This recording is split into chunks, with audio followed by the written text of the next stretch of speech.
Baik, anda sedang menyaksikan Bual Konti, bukan sembang biasa. Minggu ini bersiar dan bersama dengan saya Syamimi Syahira.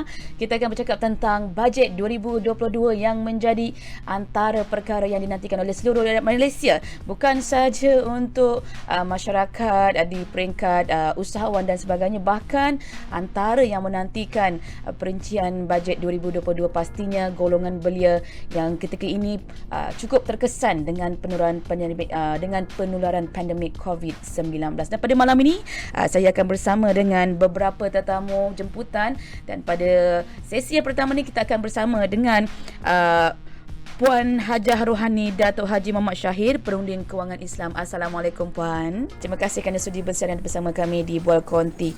Dan pembentangan bajet ini setiap tahun pastinya merangkumi pelbagai sektor dan dapat memberi pelbagai manfaat untuk semua masyarakat, khususnya bagi memangkin dan memacu semula pertumbuhan ekonomi. Golongan belia antara yang tidak terkecuali untuk mendapatkan manfaat dan juga antara inisiatif yang dibangunkan oleh kerajaan. Kelazimannya pasti ada bantuan sara diri yang dikhususkan bukan sahaja untuk keluarga, bahkan untuk golongan belia, bujang misalnya. Jadi apa cara terbaik untuk golongan ini memanfaatkan jenis bantuan yang diberikan kerajaan dan akan diterima oleh mereka dalam bajet 2022? So kalau kita lihat, kita kena ambil a few steps backwards, melihat dari segi makronya, lihat konteks kita, rancangan keuangan kita, dan kita seorang belia, saya harap saya masih belia tapi saya tak belia, tapi saya mempunyai ramai anak dan mungkin cucu yang dalam fasa meniti usia remaja, mereka harus refleksi dan buat introspektif sedikit lah. Bajet ni apa sebenarnya, dan apa relevannya pembentangan bajet pada saya seorang remaja. So itu merupakan satu angle melihat bajet dalam perspektif luar biasa. Contohnya kalau ibu bapa anda tiada simpanan kecemasan, tiada pendapatan pasif, mempunyai hutang berlebihan, anda akan lihat mereka dalam situasi yang amat sulit, dan sudah pasti anda sebagai remaja, you mesti tengok tu dan lihat, do you want to be like that, kan? Because definitely sekarang you ada masa untuk corakkan masa depan ini dan ambil iktibar daripada apa yang dilalui oleh ibu bapa kita atau orang tua daripada kita, apa jadi pada mereka apabila mereka tidak mempunyai perancangan yang saya sebutkan tadi. Dan macam kita maklumkan bahawa bantuan ataupun insentif yang disediakan kerajaan dalam bajet, tak kisahlah bajet 2022 ataupun yang terdahulu, semua itu berbentuk one-off. Jadi bagaimana mereka nak memanfaatkan bajet one-off yang mungkin ada setengah pihak menganggapnya hanya satu bantuan yang berskala kecil yang mungkin dapat menyara dalam tempoh sebulan 2 bulan. Menurut Puan bagaimana? Kita sebenarnya kami suka ajak kau boleh pastikan anda punya financial roadmap. You punya budget dalam kehidupan you. That means, katakan you sekarang usia 21 tahun, you akan layari kehidupan, let's say kata you hidup sampai 75, you have at least 64 years kalau kita 85 so 21 campur let's say lagi 50 tahun anda nak hidup sampai 71 tahun, insyaAllah. Ada orang sekarang usia sampai 92 tahun atau boleh mencecah 100 tahun. So sudah pasti anda tahu you akan lari liku-liku kehidupan yang memerlukan keuangan. So kita harus merancang ke depan, insyaAllah. Sekarang usia 21. Katakan aku dah nak kahwin kan ni, kahwin usia berapa bulan? Saya kena tanya lah orang you nak kahwin dulu ke nak beli kereta dulu? Contohnya lah. Ramai anak saya rasa kereta dulu, lepas tu kalau pun dapat kahwin kan mungkin kereta jadi macam tarikan untuk bakal isterinya. Tapi terpulak, so apa yang anda akan lakukan pasti akan memerlukan kewangan. So you got to start your financial planning sekarang.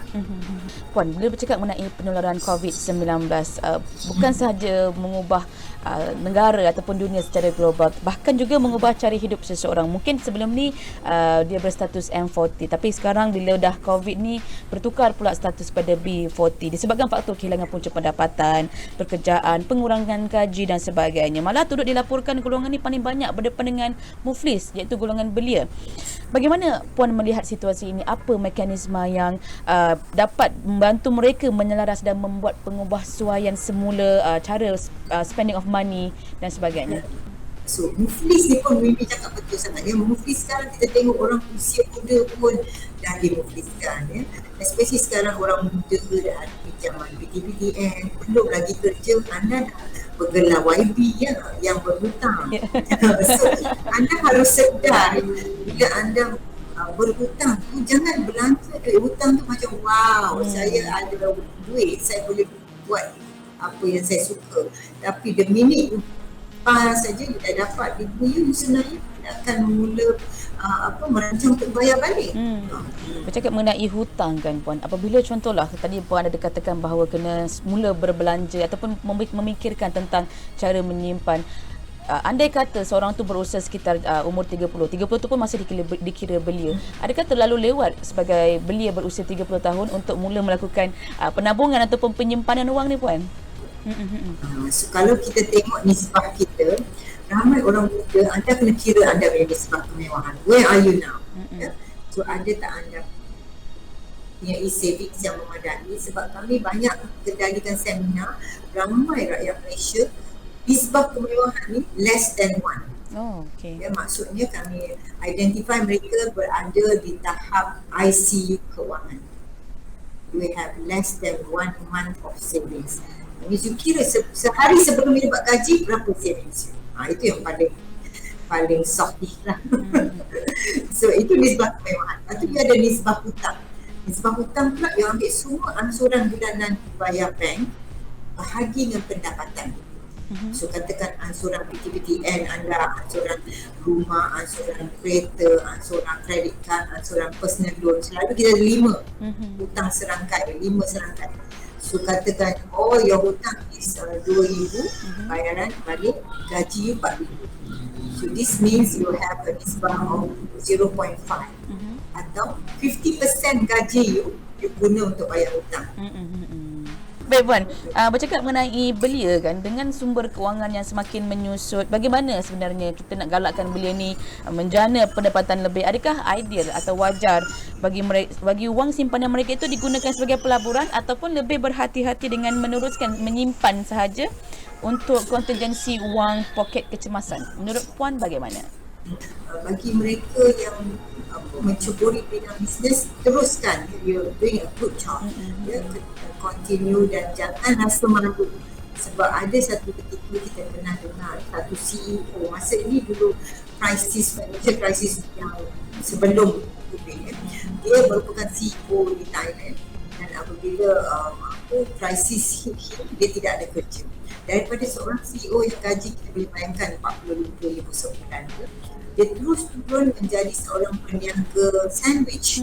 Dia pernah dengar tak masa dia keluar dalam headlines majalah Time Magazine dia pakai billboard macam orang jual makan sekarang kan dengan traffic light gitu.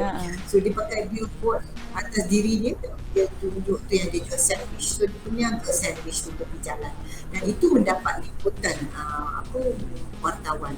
Sebab itu tidak suatu yang malukan, tetapi suatu usaha yang begitu murni, dia mencari income sendiri. Itulah apa yang kita kongsi, berpengalaman dengan perkara-perkara seperti itu. Ada remaja yang malu untuk memulakan perniagaan, tapi malangnya mereka lebih tertarik untuk melakukan pelaburan dengan forex, bitcoin dan sebagainya. Pelbagailah inisiatif. Apa yang boleh diberikan nasihat untuk mereka ni? Mungkin bajet 2022 yang diberikan nanti tu pun mungkin akan dilaburkan kepada saham-saham seperti itu. Menurut Puan bagaimana? Saya harap maybe pihak kerajaan atau pihak perbankan akan membekal ilmu urusan kewangan atau financial literacy pada belia supaya mereka ada satu ruang untuk mendapatkan ilmu. Kurang-kurang bila kita berilmu tu, kita tidak senang dieksploitasikan. Because people tell you forex is good money, you can make RM300 sehari, sekejap aja main masuk atau keluar kan. Saya sendiri dah usia nak 62 tahun, dah tengok orang main forex puluhan tahun, saya tak pernah masuk pun. Okay, that means because saya rasa itu di luar bidang kepakaran saya. Dan kalau anda rasa anda bijak sangat, unless you dah letakkan the two strategy pelaburan yang you ada, take profit level, cut loss. So you ada unit spread, sejulat tanah, macam mengejar sesuatu tu tidak ada sini kan.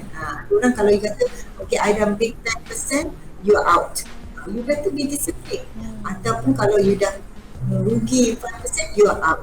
So you ada cut, take profit, cut loss. Itu, tetapi anda kena betul-betul memahami bidang yang anda explore ni. Jangan atas dasar ikut-ikut, atas dasar orang janji pulangan dan juga orang kata wow, ini tidak ada rugi langsung, jamin. Itu tak payah percayalah. Pasal skim cepat kaya sekarang pun macam dah mushrooming ya. So kita kena berhati-hati. Betul. Dan kita nak ucapkan terima kasih kepada Puan Haja atas kesudian bersama dengan kami pada malam ini. Banyak sangat ilmu yang bermanfaat untuk kita aplikasikan dalam kehidupan harian, dan pastinya kepada golongan remaja, berbelanjalah dengan berpada-pada, jangan membazir dan jangan laburkan wang anda untuk perkara yang mungkin anda tak berkemahiran. Okay, Puan, terima kasih. Kita akan bersama dengan dua lagi tetamu selepas ini. Kita nak ucapkan terima kasih kepada Puan Haja atas kesudian berkongsi dengan Bual Konti pada malam ini. Terima kasih banyak-banyak. Assalamualaikum. Waalaikumsalam. Kembali selepas ini dalam Bual Konti, bukan sembang biasa.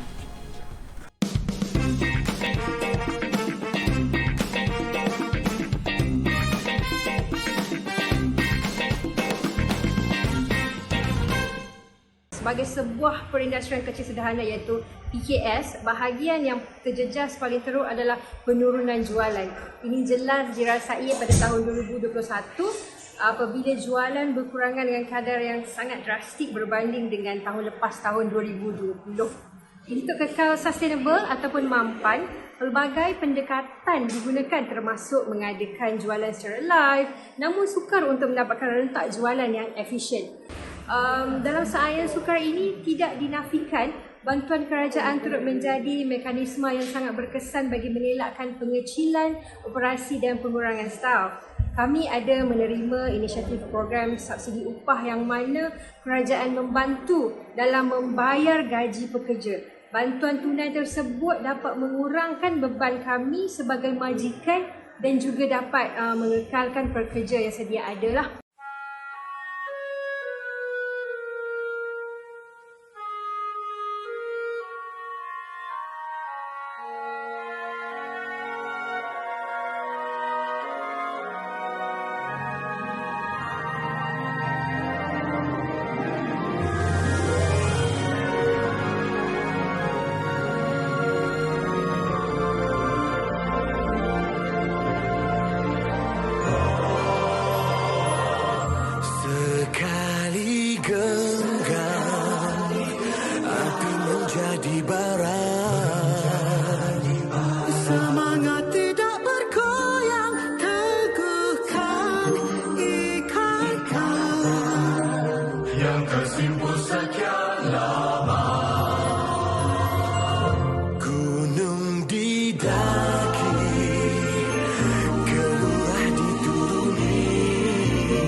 Saya amat terkesan dengan pandemik yang melanda negara kita kerana saya juga telah kehilangan pekerjaan.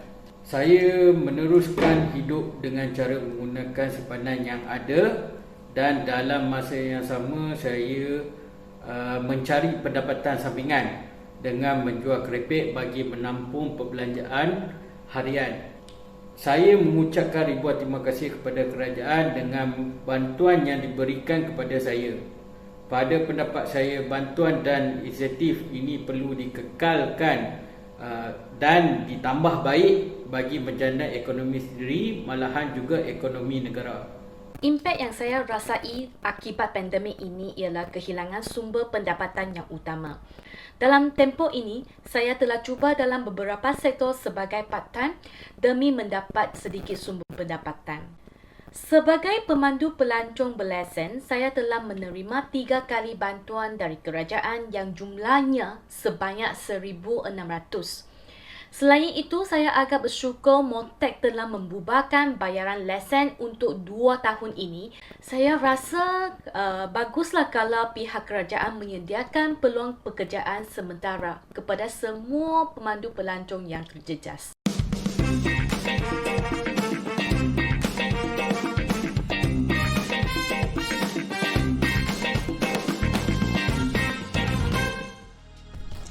Baik, selamat menyaksikan kembali Bual Konti Bukan Sembang Biasa. Dan pada segmen kali ini kita akan bersama dengan 2 orang tetamu yang akan bercakap mengenai bagaimana belia Malaysia nak memanfaatkan inisiatif dalam bajet 2022. Dan bersama dengan saya pada ketika ini kita ada Cik Ilhami Fikri merupakan CEO My Shop Malaysia. Assalamualaikum. Ya, Waalaikumsalam warahmatullahi wabarakatuh. Apa khabar Cik Ilhami? Sihat? Baik, Alhamdulillah. Baik, Alhamdulillah. Dan seterusnya kita akan bersama dengan Cik Muhammad Syarul Nizam ataupun Syazam, merupakan pundeng keusahawan digital. Assalamualaikum. Waalaikumsalam warahmatullahi wabarakatuh. Sebagai salah seorang usahawan muda, Cik Ilhami, berdasarkan pengalaman anda, bagaimana belia dapat memanfaatkan segala inisiatif bajet ini dan apa langkah awal yang boleh dilakukan sebagai permulaan? Untuk memfokuskan kepada pendigitalan itu adalah lebih penting kepada kerajaan. Kerana apa? Kerana pendigitalan ini adalah salah satu perkara yang penting untuk memangkin ekonomi, iaitu dari segi pendigitalan perniagaan. Okey, dengan ini salah satu konsep ataupun peluang kepada belia yang mana boleh menerima insentif ataupun inisiatif dalam memangkin ekonomi negara, khususnya kepada ekonomi digital yang sekarang ini rasanya dia adalah salah satu trend yang dapat memberi satu pendapatan kepada negara. Ketika ini, apa yang boleh dilakukan untuk mereka untuk memasarkan produk-produk secara digital ataupun memulakan perniagaan dengan digital platform? Cik Syazam. So, paling pertama sekali kalau usahawan gig ini, mereka ingin memasarkan produk. Sudah semestinya doktrin yang ada di dalam pemikiran mereka ini adalah mempromosikan produk mereka. Kos yang akan diguna pakai oleh usahawan-usahawan ini kita ketahui bukan sedikit. Ya, kalau kita lihat beriklan di sosial media percuma. Tapi kenapa masih ada lagi usahawan-usahawan yang berbelanja di sosial media untuk membayar ads berbayar. So jadi kehadiran syarikat seperti kami dan saya, pandangan saya sebenarnya adalah untuk bantu bagaimana mereka boleh melakukan perkhidmatan. Kerana usahawan ini telah mengeluarkan belanja untuk penghasilan produk, packaging and branding. Apabila tiba saat untuk beriklan, mereka kehabisan modal. So dan akhirnya perniagaan mereka merudum. Dan juga kalau kita lihat, usahawan-usahawan perlu dibantu daripada segi ilmu. Bagaimana untuk menangani teknik, cara yang betul untuk mereka beriklan. Jadi kiranya apa antara tips-tips yang boleh dilakukan oleh mereka memulakan perniagaan ataupun nak bangkit semula setelah terkesan akibat COVID-19? Secara generalnya, apa yang boleh mereka lakukan? Pertama sekali, yang paling penting adalah semangat. So, semangat tidak boleh runtuh. So, saya juga adalah seorang usahawan. Saya ni bukan golongan player. Tetapi kita faham, golongan-golongan usahawan ini semangat mereka telah luntur. So, perlu motivatekan diri. So, jadi kita bermula dengan platform-platform yang percuma. Okey, ekosistem yang terbaik. Bagaimana mereka boleh onboarding sebagai merchant di beberapa platform. Contohnya seperti platform-platform yang bekerjasama dengan kami iaitu EasyShare dan juga Skyfront. Kedua-dua platform ini menawarkan onboarding merchant secara percuma. Dan apabila mereka berniaga di dalam ini, insya-Allah akan meletakkan produk tanpa dikenakan sebarang bayaran. So saya pasti ini adalah langkah awal yang perlu mereka lakukan. Jangan lagi berbelanja secara tidak menentu hala dan akhirnya tidak mendapat apa-apa impact yang baik. Bagaimana anda melihat impak yang didasari oleh antara peniaga yang mula gulung tikar akibat transisi pandemik? Mungkin sebelum ini mereka M40, sekarang dah jadi B40. Apa usaha yang boleh dilakukan untuk bangkit semula daripada kegagalan tu, Cik Ilhami? Kalau dulu kita lihat aplikasi-aplikasi food delivery di luar sana, kita hanya pandai memesan makanan. Okey, dan kita hanya pandai tunggu untuk makanan sampai di rumah kita. Tapi kali ini di MyShop sendiri kita buka peluang, okey, untuk usahawan di sana Belia dan dagang Malaysia supaya merasai bagaimana menjadi seorang yang mempunyai aplikasi food delivery sendiri. Di zaman pandemik ekonomi ni, semua benda kita kena lakukan dengan keadaan digital yang mana kita takut suatu hari nanti mungkin tidak akan berlaku dari segi lockdown dan sebagainya. Dengan aplikasi ataupun platform yang kita ada, okey, peniaga tidak perlu risau lagi. Okey, contohnya vendor-vendor yang bersama kita, okey, boleh menerima pesanan dengan secara terus melalui aplikasi kita. Okey, yang mana kita sendiri juga mempunyai sebuah payment gateway yang dibangunkan oleh syarikat kita sendiri, yang mana kita memberi kelebihan kepada setiap peniaga dari segi orang kata pulangan duit niagaan itu dalam keadaan yang lebih singkat, yang mana kalau kita lihat sekarang banyak situasi yang bila vendor di luar sana berniaga menggunakan aplikasi digital ni, mereka kata duit yang diniagakan tu tidak dapat secara terus ataupun terpaksa menunggu agak lama.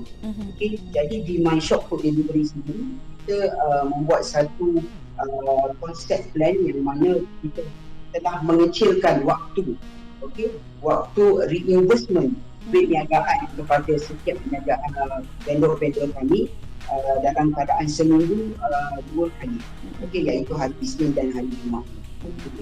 Itulah orang kata jangan putus asa, walaupun jatuh sekali kita bangkit banyak kali macam lagu Amandra. Baik, sekarang ni pula dalam musim kebenaran, merentas negeri dibenarkan ketika ini.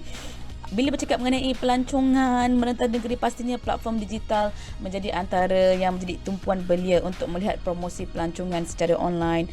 Apakah yang Cik Shazam mungkin boleh berikan tips kepada golongan belia? Bagaimana usahawan belia industri pelancongan ni dapat memanfaatkan peluang keemasan ini apabila kebenaran rentas negeri diberikan, pelancongan pula dibuka sektornya. Cara terbaik bagi mereka mempromosikan bisnes pelancongan ni, Cik Shazam? So jadi kepada belia-belia usahawan yang menjalankan perniagaan pelancongan ini, benda pertama yang perlu dia buat adalah bangkit, sediakan video ataupun pakej-pakej pelancongan yang menarik. So sudah pastinya mereka tercari-cari platform mana untuk mereka beriklan supaya capaian itu sampai. Dan yang paling penting sekali, zero cost advertising. Setelah sekian lama kita sendiri pun agak stres. Kita tidak boleh pergi ke mana-mana, tidak boleh melakukan perniagaan, tidak boleh melakukan rentas negeri. So ini adalah peluang yang terbaik kepada usahawan-usahawan yang menjalankan perniagaan pelancongan ini, belaskan iklan anda, sampaikan iklan anda kepada mereka di luar sana. InsyaAllah apabila kita berusaha, rezeki tak pernah salah alamat. Betul. Okey, yang rajin berusaha, disertai dengan ilmu, ditambah pula dengan tool yang mantap, insya-Allah ianya akan membantu perniagaan usahawan di luar sana. So baik, kalau kita lihat contoh, saya beri 2 vendor saya lah. Saya tak perlu highlightkan logo mereka. Saya sebutkan vendor yang pertama saya, Conquer Trading, Black J. Mereka ni adalah usahawan-usahawan yang dah masuk TV, berjaya. So mereka perlu ada produk yang bagus. Tetapi adakah produk ini boleh memberi manfaat kepada belia? Kalau ketika dulu, apabila sebuah syarikat pergi kepada platform, stokis-stokis mereka akan bising. Sebab dia cakap syarikat ketika ini dah nak buat jualan secara terus kepada pelanggan. Apa jadi dengan stokis-stokis? Apa jadi dengan dia punya dropshipper? So jadi ekosistem yang telah kita bangunkan, kita cakupi semua golongan ini. Win-win situation. Maka adillah Kim Blaster membantu daripada segi memviralkan produk ini ke masyarakat Malaysia khususnya. Baik, itu dia Itu pendapat saya. Perkongsian daripada Cik Ilhami dan juga Cik Sazam. Kita ucapkan ribuan terima kasih kerana sudi berkongsi, dan kita nak menyuntik semangat kepada golongan belia di luar sana supaya teruskan komited, teruskan berjuang dan ceburkan di dalam bidang perniagaan, khususnya perniagaan digital, untuk mendepani jurang dan juga rintangan COVID-19. Dan kepada penonton di rumah, saya ucapkan ribuan terima kasih kerana sudi bersama dengan kami pada malam ini. Kita jumpa lagi minggu depan. Assalamualaikum. Bye-bye.